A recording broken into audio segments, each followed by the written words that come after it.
안녕하세요 여러분, 연희동 위민의 대표 그레이너 레이니입니다. 오늘은 무능 강아지, 특히 이 미용을 할 때 무능 강아지들 도대체 어떻게 해야 하나 고민하고 계신 반려인 분들에게 꼭 드리고 싶은 이야기가 있어서 이렇게 영상을 촬영을 하게 되었습니다. 오늘 휴무여서 집에서 촬영을 하고 있는데 양해 부탁드릴게요. 저희 미미네가 뭐 하는 곳인지 궁금해 하시는 분들도 있을 것 같아서 간단하게 저희 소개를 좀 할게요. 저희는 2018년도에 처음으로 오픈을 하게 되었고요. 미용을 할 때 물거나 발버둥치는 행동 문제가 있는 강아지들에게 미용을 가르쳐 줌으로써 스트레스를 최소화하고 행동 문제를 개선하는 개선 교육, 그리고 이러한 미용 트라우마가 생기지 않도록 예방을 하는 예방교육, 이런 것들을 하고 있는 곳입니다.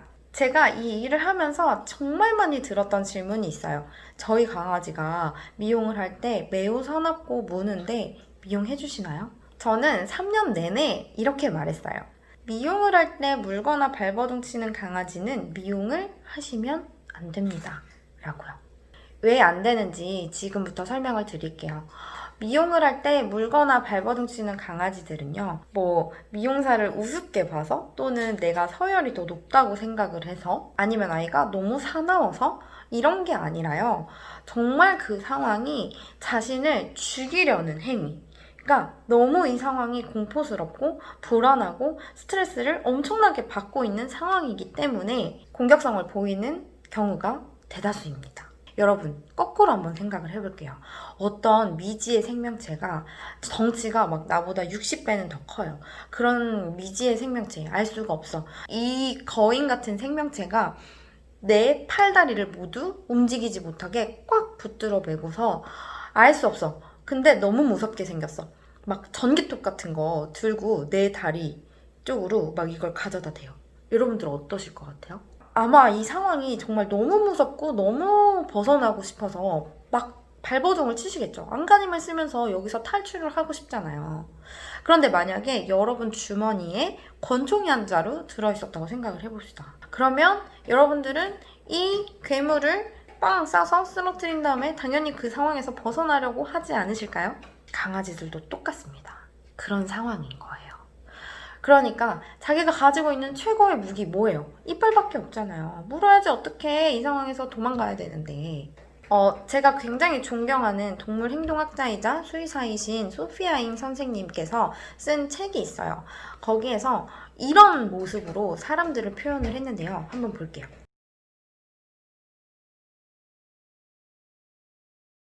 그런데 미용사는 어때요? 이 그림에서 날카로운 가위도 들고 있고 크게 막 소리 내면서 돌아가는 진짜 전기톱처럼 느낄 수도 있을 것 같아요. 클리퍼도 들고 있잖아요. 얼마나 무섭겠어요. 자, 그럼 이렇게 너무너무 이 상황이 공포스러워서 똥오줌까지 지리면서 진짜 이 상황에서 벗어나려고 안간힘을 다하는 이 아이들에게 강압적인 방법을 통해서 아이를 눌러서 미용을 진행을 하면 어떻게 될까요? 그렇기 때문에 우리는 교육을 통해서 아이에게 미용사의 손길, 그리고 미용실의 환경, 미용을 할 때 사용하는 이 도구들, 이런 것들이 위험한 것이 아니고 안전한 거야 라고 알려주는 교육을 먼저 진행하게 된다면 아이가 심리적으로 안정감을 느낄 수밖에 없겠죠. 그러면 어떻게 돼요? 물 필요가 없어져요. 발버둥 칠 필요가 없어진다고요. 그렇기 때문에 저희는 미용을 하지 마시라고 말씀을 드리고 교육을 하시라고 말씀을 드립니다. 이제 교육을 해야 된다는 건 아시겠죠? 그러면 교육을 할 때 어떤 교육 방법을 우리가 선택을 해야 할까? 여기에 있어서도 고민이 좀 되실 거예요. 저희 미미네에서는 체계적 둔감화, 역조건 형성, 조작적 조건화, 고전적 조건화, 긍정 강화 이러한 학습 이론을 바탕으로 과학적이고 인도적인 방법을 선택하려고 노력합니다. 한국에서는 이러한 교육 방법을 긍정 강화 교육법이라고 많이 알려져 있어요. 그래서 쉽게 표현하고자 저희도 긍정 강화 교육법이라는 용어를 사용하겠습니다. 저희가 긍정강화 교육 방법을 사용을 하는 이유는 정말 수도 없이 많지만 가장 큰 이유 2가지를 말씀을 드릴게요. 첫 번째는 보호자가 따라할 수 있어야 됩니다.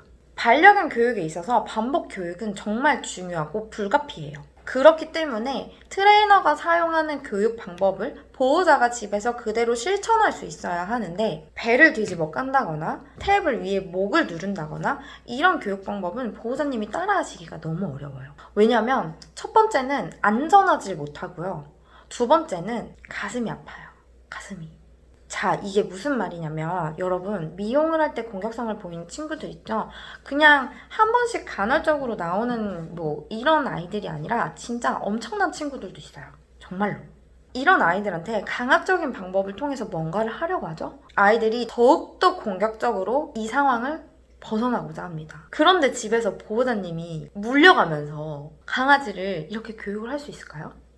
설령 진짜 그렇게 하실 수 있다고 하더라도 강아지 신체적 건강에 좋지 않은 영향을 줄 수 있어요.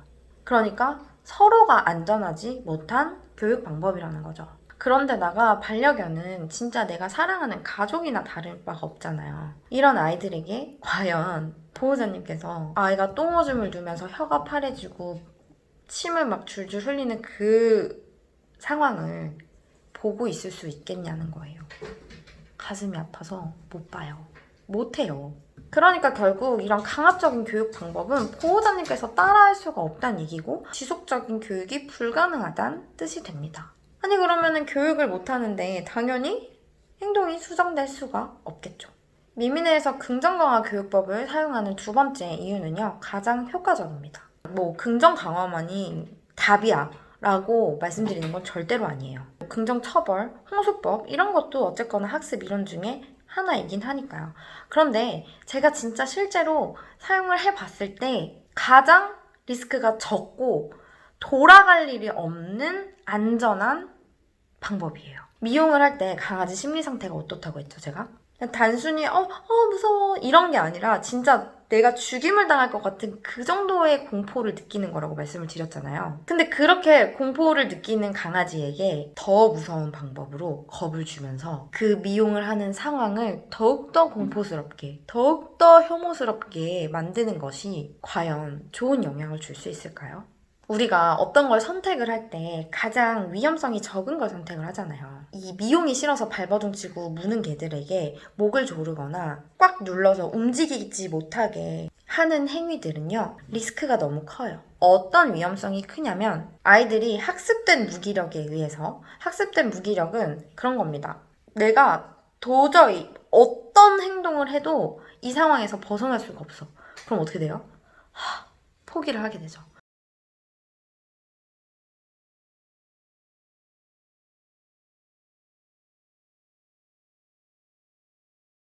내가 막 아무리 저항을 해도 벗어날 수가 없으니까 그 상황에서는 일시적으로 뭔가 얌전해진 것처럼 보일 수 있어요.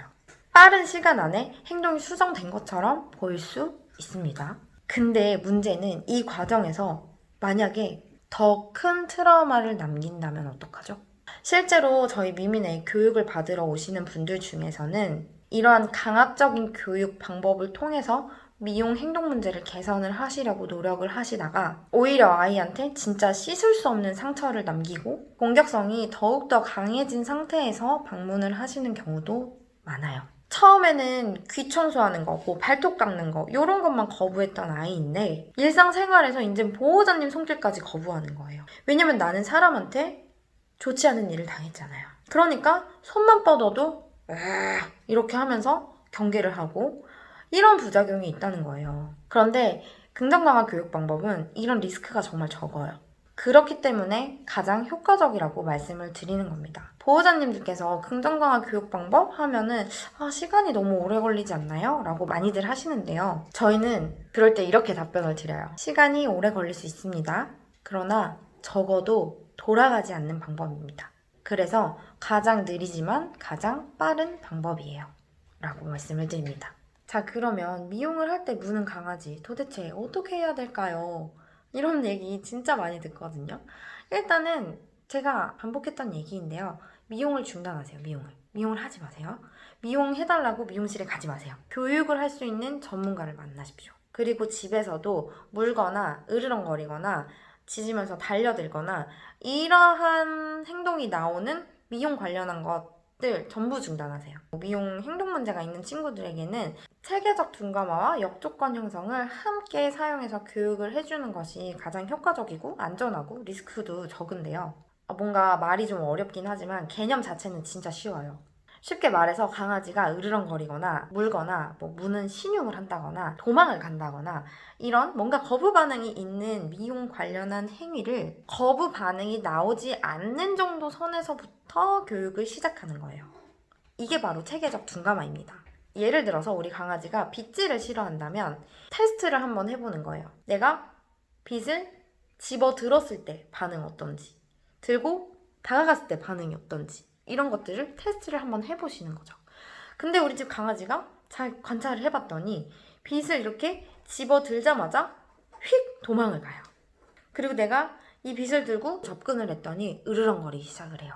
거기에서 더 접근을 했더니 확 하고 입이 왔어요. 자, 이 상황에서 체계적 둔감화를 이용을 해서 교육을 한다면 빗질을 하는 것부터 교육을 하는 게 아니라 빗을 집어드는 것부터, 아이가 도망가는 반응이 나왔잖아요. 거부 반응이 나왔잖아요. 빗을 집어드는 것부터 교육을 시작을 하는 겁니다. 빗을 집어들고 아이가 좋아하는 뭔가를 제공을 해주는 거예요. 이 과정을 계속 반복을 하게 되면 아이가 빗을 집어들었을 때 어떨까요? 감정이 변하겠죠.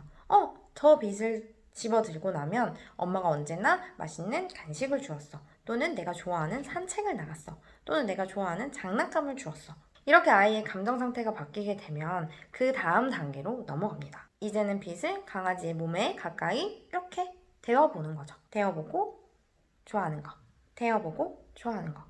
이 과정을 또 계속 반복을 해요.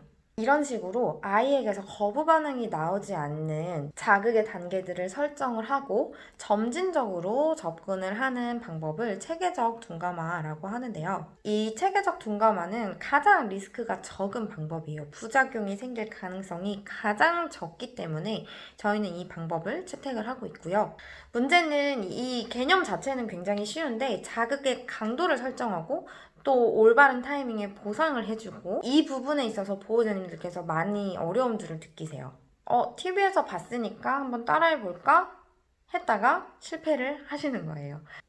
만약 아이가 미용을 할 때 물거나 발버둥을 치는데 내가 뭔가 교육을 통해서 아이의 행동을 수정을 해주고 싶다라고 하신다면 꼭 한 번쯤은 전문가와 상담을 좀 해보셨으면 좋겠어요.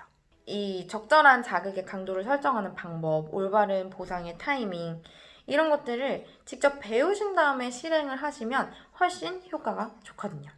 그리고 여러분 마지막으로 진짜 이 교육을 진행하는 동안에는 미용을 진짜 부득이하게 꼭 해야 하는 상황이 아니라면 미용을 미뤄주세요.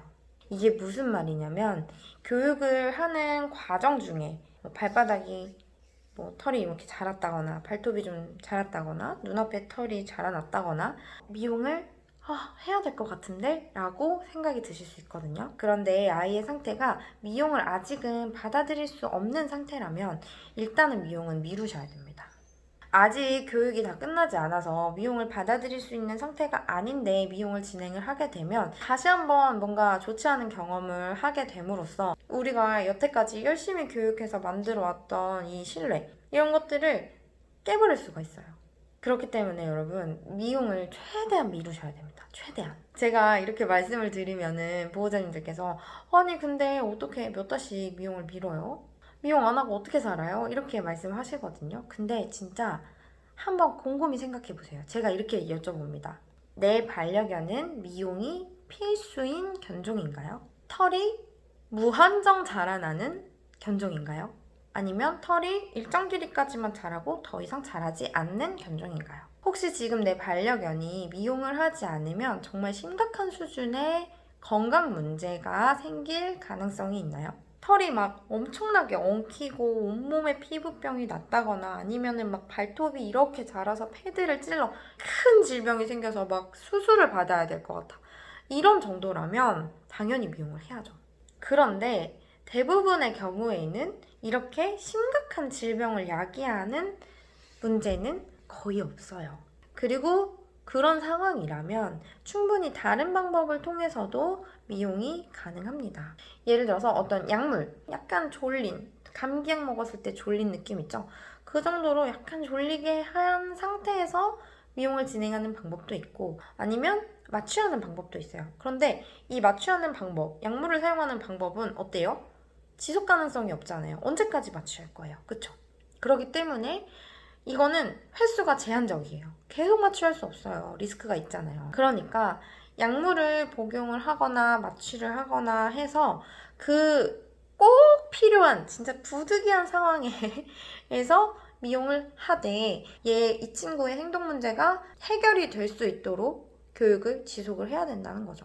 네, 그래서 여기까지 미용할 때 무는 강아지들 어떻게 가르쳐야 하는지, 왜 긍정강화 교육법이 효과적인지에 대해서 설명을 좀 드렸는데요. 사실 저희가 이렇게 얘기한다고 해도 내 강아지에게 어떤 교육법을 사용하고 싶은지는 보호자님께서 결정을 하시는 거라고 생각을 하고요. 다만 저는 이 말씀은 꼭 드리고 싶어요. 내가 만약에 정말 큰 병에 걸렸어요. 그래서 많이 아파요. 치료를 받아야 하고 수술을 해야 하는 상황일 수도 있어요.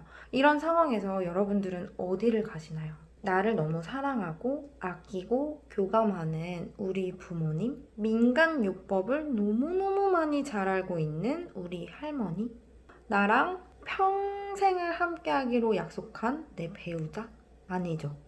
여러분, 어디를 가십니까? 과학적으로 검증된 의료 기술과 지식을 보유한 의사 선생님을 찾아가시지 않나요? 어떤 방법이 우리 아이랑 그리고 나랑 더 맞을지 좀 천천히 고민을 해보셨으면 좋겠어요. 네, 그럼 여러분 오늘도 내 발 달린 친구들과 행복한 하루 보내시고요. 다음 영상에서 만날게요. 안녕!